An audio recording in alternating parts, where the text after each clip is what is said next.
On a reçu les résultats du prix Goncourt cette semaine. C'est donc La Bête qui gagne le prix Goncourt. Non, c'est une plaisanterie.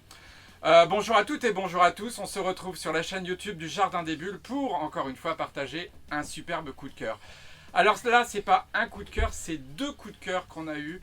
Je pense même, sans mentir, que le diptyque qui se trouve là, sous vos yeux, peut faire partie des 10 meilleurs albums de l'histoire de la bande dessinée. Réellement, réellement.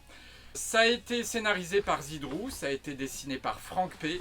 Les deux ont du talent et ils nous le montrent à travers ce superbe album. C'est paru chez Dupuis. De quoi ça parle? Eh bien, l'histoire débute dans le port d'Anvers. Dans le port d'Anvers s'échappe d'un cargo La Bête. La Bête issue d'une cargaison de braconniers. Il va déambuler dans les rues d'Anvers et il va rencontrer François. François, c'est un petit garçon dont la maman a couché avec l'ennemi. On est juste après-guerre et cette poissonnière a donc fauté avec un Allemand. C'est un fils de Boche, le petit François, qui a pour habitude de récupérer tous les animaux éclopés.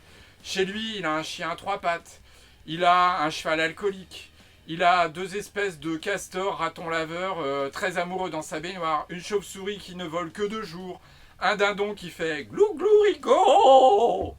Bref, ce jeune garçon qui est un peu éprouvé par la vie, voilà, est très ultra sensible.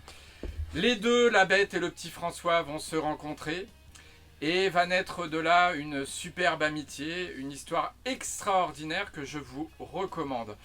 Pour moi, ce diptyque peut figurer parmi les 10 meilleures histoires des chefs-d'œuvre de la bande dessinée. Les éditions Dupuis ont eu une superbe idée.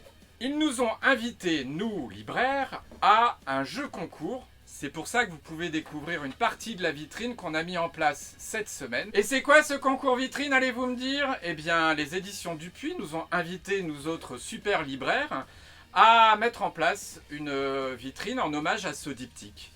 Le libraire qui gagne ce concours aura l'exclusivité de recevoir Frank P en dédicace en 2024. Résultat, très bientôt, on vous tiendra évidemment au courant.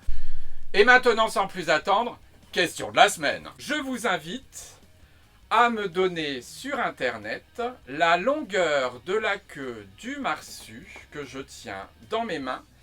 Vous tapez avec vos petits doigts boudinés au jardindesbulles@orange.fr.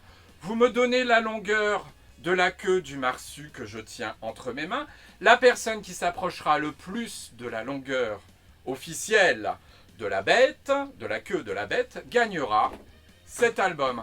J'ai tellement aimé cette histoire que c'est pas un album que vous allez gagner, c'est le diptyque complet.